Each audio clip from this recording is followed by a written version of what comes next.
Well, I think the best way to describe this film is just pure adrenaline. I mean, the energy of the film is really dictated by Guy's energy. And Guy is just, I mean, there's no end to it. He's extraordinary. He has the energy of a teenager. And I think you can see that in his work, you know. I mean, if you're flipping the channel on television and all you need to see is 3 or 4 frames of anything that's on, and you know instantly that you're watching a Guy Ritchie movie. And that's because he has a very unique voice and a unique style of filmmaking. And there's no one like him. There's just no one like him. There are people who try very hard to be like him, but there's only one Guy Ritchie.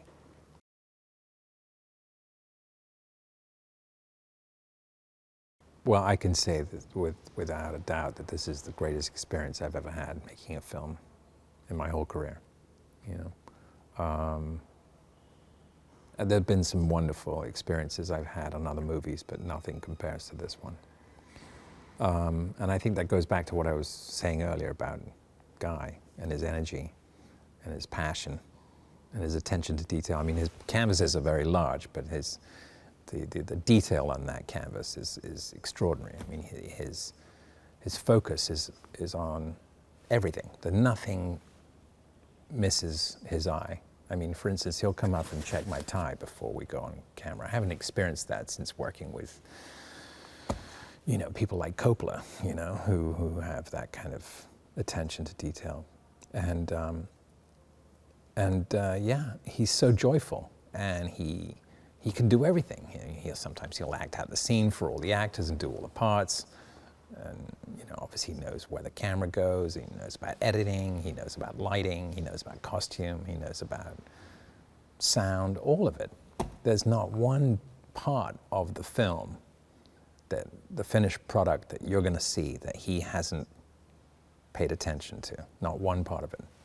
And it's fascinating to watch. I've never seen anyone with that kind of laser focus. And he's able to do it really quickly. I mean, because his mind works very fast.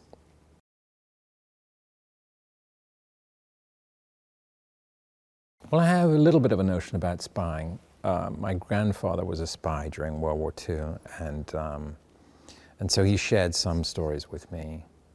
For instance, how to throw the enemy off the scent by checking into a hotel and having a whole other life, another character that checks into a hotel that doesn't exist, and making sure that whoever's following you or tailing you believes that that person is actually in that hotel. So room service and laundry, dry cleaning, that kind of thing.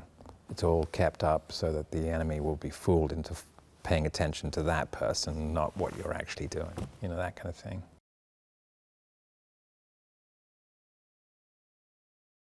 I think audiences can expect pure adrenaline. I mean, that's just Guy Ritchie. He is pure adrenaline, you know, and you get swept up in his passion. It's very easy to be.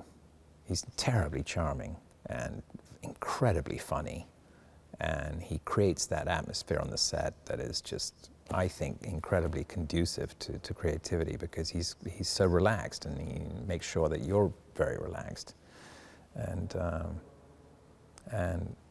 you know, he has this fabulous key crew of people that have worked with him since the beginning, and they just adore him. They'll do anything for him, and so it's a very warm atmosphere on the set.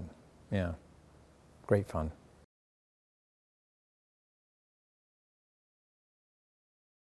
Well, I'd obviously followed Jason's work, like most people, and admired him for his talent.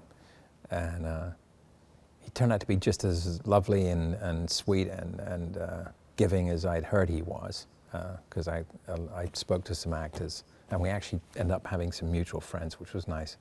And so, yeah, he's terrific and very giving and very funny. I think people are going to see another side to Jason in this movie, where you see his sense of humor, because he's very, very funny.